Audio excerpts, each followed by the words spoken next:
Tivemos mais um exame regular, uma avaliação regular da Troika, e a conclusão foi a habitual. Foi mais um enorme sucesso na avaliação da Troika e do Ministério das Finanças e do Governo. O problema é que quanto maior é o sucesso da aplicação do programa, pior é a situação do país. E o problema não é apenas um problema da ação do Governo, que é má, é um problema também do conteúdo do programa, que destrói o nosso país, a nossa economia e o nosso tecido social. Apresentou o Sr. Ministro não uma revisão do crescimento, como aqui disse, mas uma revisão da recessão para um valor que é mais do dobro daquele que vinha previsto no Orçamento do Estado, que entrou em vigor a 1 de janeiro. Não apresentou o Sr. Ministro, na sua apresentação, nenhuma medida visando a melhoria da situação económica. Agora referiu neste momento uma vaga expectativa de um aumento do investimento que não se está a ver como se concretiza quando temos uma situação de contração na procura externa para as nossas exportações e um continuado esmagamento da procura interna, e quando mesmo os empresários e as suas organizações referem que neste momento, ainda mais importante que o acesso ao crédito, é haver poder de compra da população no mercado interno, melhoria da procura interna, porque não vale a pena ter condições para aumentar a produção se depois não há ninguém para a comprar. É uma verdade inquestionável e que sistematicamente o Governo procura esconder. E, portanto, medidas como o indispensável aumento do salário mínimo nacional, uma valorização das remunerações de quem trabalha e dos reformados, são não só de inegável justiça social, mas indispensáveis para inverter a profunda recessão em que o nosso país está mergulhado. Eu tinha apontado, depois da sua intervenção inicial, aqui um elogio para lhe fazer, mas depois estragou tudo, Sr. Ministro. Eu tinha aqui um elogio que era dizer-lhe que desta vez tinha tido o pudor de não usar aquele seu ar conduído da conferência de imprensa de há uns dias ao falar dos desempregados. Mas agora, numa das últimas intervenções, voltou a usá-lo. Sr. Ministro, a política do seu Governo é para criar desemprego. Não vale a pena mostrar muita solidariedade em palavras e em expressões faciais, quando na realidade o Sr. Ministro sabe que a conduta do seu Governo é o que causa este aumento do desemprego. E sabe também que, mesmo que haja alguma oscilação da taxa de desemprego, o objetivo do seu Governo é manter essa taxa estruturalmente alta, porque esse é um instrumento importante para um objetivo do seu Governo e do programa da Troika, que é o de manter os salários baixos, que é o de fomentar a precariedade, que é o de diminuir ao máximo os direitos dos trabalhadores, para aumentar a margem de exploração e de enriquecimento e concentração da riqueza. E, portanto, o desemprego é, na sua política, um instrumento imprescindível. E o Sr. Ministro o que quer é mantê-lo alto, não é baixá-lo em grande montante. O Sr. Ministro disse que a consolidação bancária era mais rápida, tinha sido mais rápida do que o previsto. Pois é, o problema é que a consolidação da pobreza também tem sido bastante mais rápida do que o previsto, mas essa parece não ter lugar nas preocupações do Governo. O Sr. Ministro não referiu ainda, isso já lhe foi perguntado por outro deputado, não precisou o programa dos cortes. O problema não é de prazo ou de ritmo. O problema é de conteúdo. O problema são os cortes. O problema é o programa de despedimentos na administração pública que os senhores estão a preparar sob a capa de mútuo consentimento.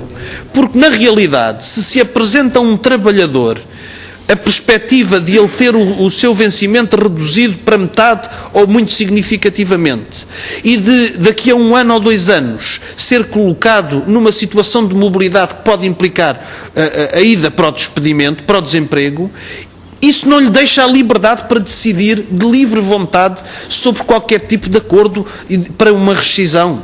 Isso é um despedimento, não tem outra palavra, é isso que na prática os senhores pretendem fazer. Mas eu gostava que o Sr. Ministro concretizasse os cortes, concretizasse em concreto os de 2013, que foram definidos como cortes de eficiência e organização, não se sabe o que é isso, e que definisse os de 2014 e os de 2015.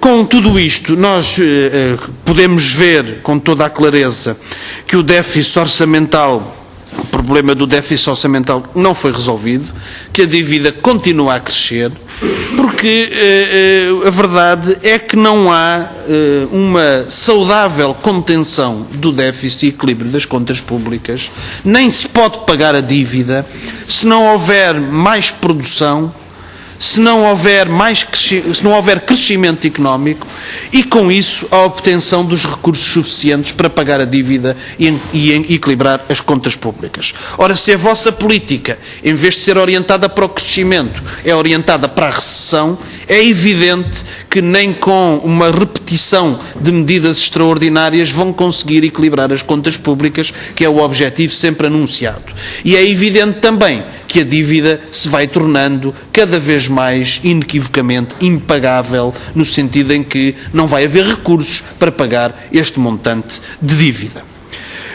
Uma última questão sobre a questão de Chipre.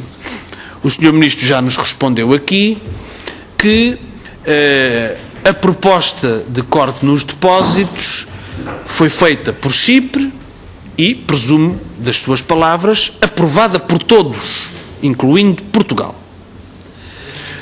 Não vou sequer discutir do grau de liberdade dessa proposta por parte de Chipre, tendo em conta as declarações que, entretanto, vimos de responsáveis do Banco Central Europeu e do próprio Ministro das Finanças alemão. Mas eu pergunto, Sr. Ministro, se o Sr. Ministro diz aqui esta medida para Portugal está fora de questão, eu pergunto, e em Chipre?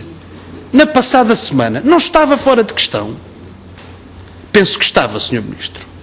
E se o Sr. Ministro entende que esta posição é correta, como é que interpreta as palavras do Sr. Presidente da República, que, referindo-se a esta medida, penso que disse qualquer coisa como o bom senso imigrou para fora da União Europeia, frase que teve a concordância do Dr. Paulo Portas, Ministro dos Negócios Estrangeiros, que o acompanhava nesse momento. Eu pergunto, como é que o Sr. Ministro interpreta as palavras do Presidente da República e o assentimento do Dr. Paulo Portas, seu colega de Governo, Ministro de Estado e dos Negócios Estrangeiros? Acabei de saber, há poucos minutos, que o Ministro das Finanças de Chipre se terá demitido. Pergunto, Sr. Ministro, se haverá algum efeito de contágio desta demissão para Portugal.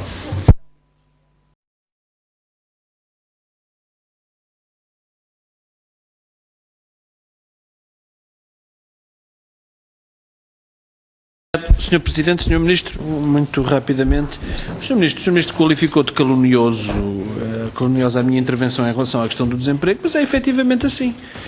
Quando se pretende uma política económica mantendo o desemprego alto, quando se corta no subsídio de desemprego e, portanto, se obriga mais rapidamente os trabalhadores desempregados a aceitarem empregos com salários mais baixos, quando o Governo promove programas de inserção para pessoas com rendimento social de inserção ou com subsídio de desemprego em que não recebem o salário devido, não são contratados para um posto de trabalho efetivo, mas têm um pequeno acréscimo em relação ao subsídio de desemprego, que já é bastante abaixo do salário anterior, o que se está é progressivamente a promover a diminuição dos salários.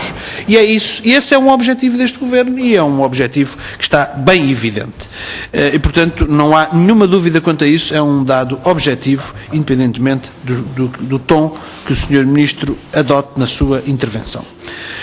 A verdade também é que o Sr. Ministro fala na necessidade de transformar a economia portuguesa, transferindo uma parte significativa da economia para bens transacionáveis. Isso está correto. O problema é que não é isso que está a acontecer. O que está a acontecer é uma retração do consumo. E esse é que é o problema. E se, por algum milagre que não se está a ver com este governo e com este programa, no próximo mês, no próximo semestre, houvesse uma melhoria da situação financeira das famílias portuguesas, o que teríamos era imediatamente a reposição ou quase da situação anterior. E é isso que está em cima da mesa. Nós o que precisamos é de ter, de facto, mais produção. E não estamos a ter mais produção, porque uma parte dessa produção certamente tem que ser também orientada para as exportações, mas não é possível abdicar da procura interna, Sr. Ministro. Não é possível. E isso é que o Sr. Ministro continua a querer negar. Não é possível. E, portanto, enquanto não houver uma política que dinamize a procura interna, isso só se faz quando as pessoas tiverem mais dinheiro, não é possível recuperar da recessão económica só à conta das exportações, ainda por cima penalizadas com o decréscimo de procura de alguns dos mercados mais importantes. Portanto, esta é uma questão fundamental que é estruturante, esta sim, e que leva a que, de facto, a vossa política conduza a um agravamento da situação económica e, com isso, a maiores dificuldades no plano orçamental e do pagamento da dívida. O Sr. Ministro referiu-se ao sarcasmo como a figura de estilo utilizada. Penso que não é uma figura de estilo, mas, enfim, não sou especialista na matéria. Eu queria dizer-lhe que o Sr. Ministro e o Governo é que usam muitas vezes de eufemismos. Porque quando se diz que o que está em curso são, por exemplo, reformas estruturais, quando na realidade do que se trata é de destruir os serviços públicos e introduzir o mercado em bens essenciais como a saúde e como a educação, os senhores é que estão a utilizar a figura de estilo que é o eufemismo. Ou quando, por exemplo, o Sr. Ministro, não foi o Sr. Ministro, penso que foi o Sr. Secretário de Estado Carlos Moedas, na conferência de imprensa de há uns dias, diz que os cortes vão ser feitos dos 500 milhões de 2013, com base em ganhos de eficiência e organização em todos os ministérios. Isto é uma perífrase, isto é, diz-se em muitas palavras aquilo que se podia dizer só numa, e essa palavra é despedimentos. É isso, o programa é esse, despedimentos na administração pública. Não vale a pena dizer tantas palavras quando na realidade bastaria uma.